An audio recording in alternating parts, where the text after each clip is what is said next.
Have you ever wondered where an author gets ideas from in order to write compelling and captivating stories? Some stories may take you to a faraway place with mystical characters that only your imagination could create. Some may take you to a location that may not seem so far away, but you've never been there before. And they could seem right down the road, while others may be based on actual locations.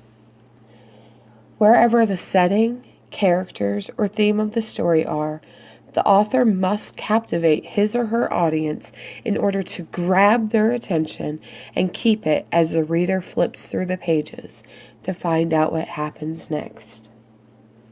In 1921, Frederick G. Meltzer suggested the idea of creating an award to be given to authors each year.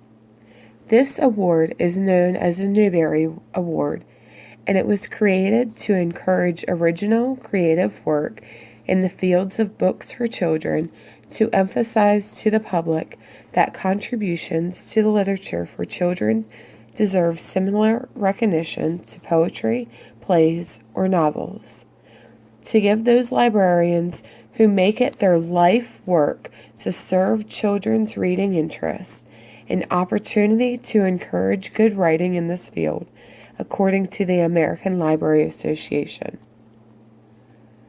This award is awarded on an annual basis to one author who wrote a distinguished book in the preceding year.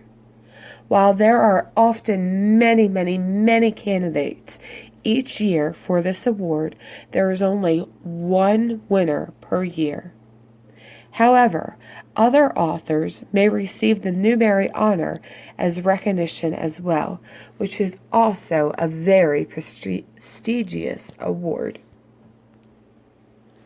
In 1990, Lois Lowry received the Newbery Award for her compelling story, Number the Stars. This book is set in the time period of World War II and takes place in Denmark. The story tells the story of when Denmark was taken over by the German army, and the life that two young girls and their families must live in order to survive. The girls, Ellen and Anne-Marie, no longer live a typical life since Denmark was surrendered to the German army, and soldiers now stand on every street corner watching the citizens. The girls are no longer to live a typical young child's life and run down the streets carelessly.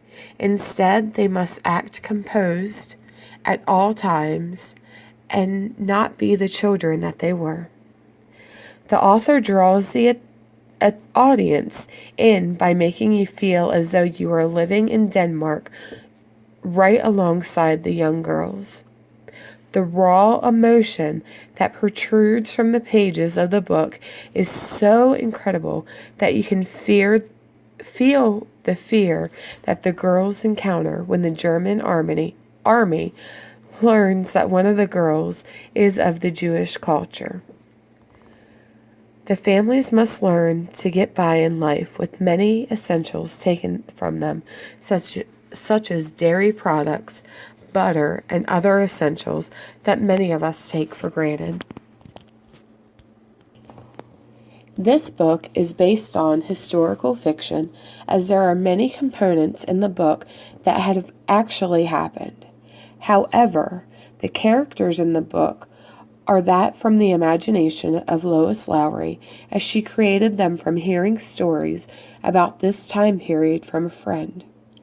This book is very deserving of the Newbery Award due to the great detail, voice, and theme that the author displays on each page of the book.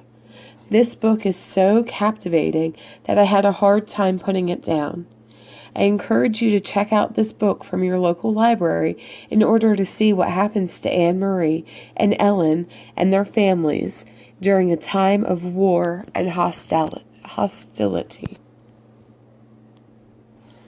The second book that I would like to share with you is also a winner of a very prestigious award, the Caldecott Award.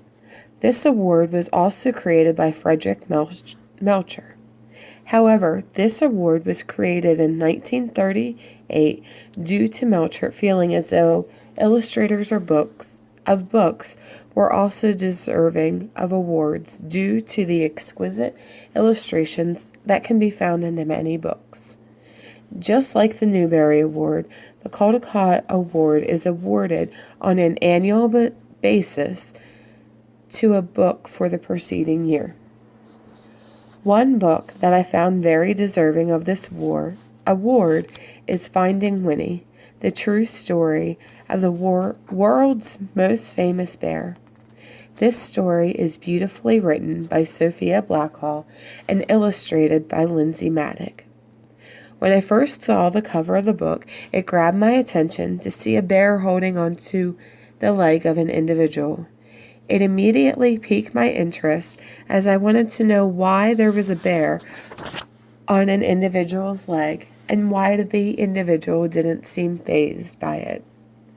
As I read the story, I was captivated by the great detail that illustrated the pages in the story and helped my imagination grow as I read the story about Winnie.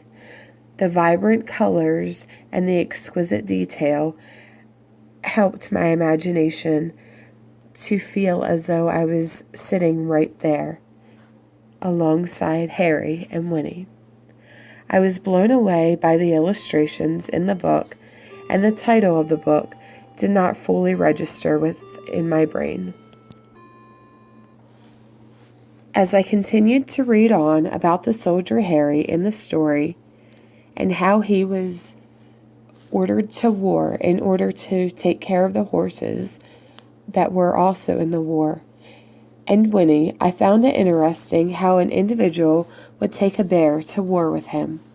However, Winnie soon became the mascot for the army in which Harry was a member of, and later became the most recognized and famous bear all around the world, Winnie the Pooh.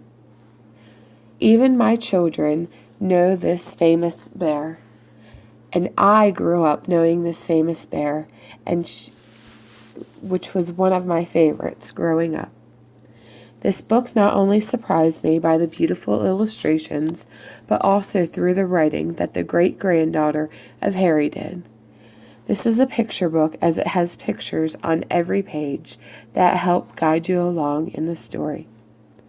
So if you're looking for a good book that will captivate you, I encourage you to check out each of these books from your local library to see what adventures Winnie, Ellen, and Anne-Marie take you on as you read each page in the book. Thank you.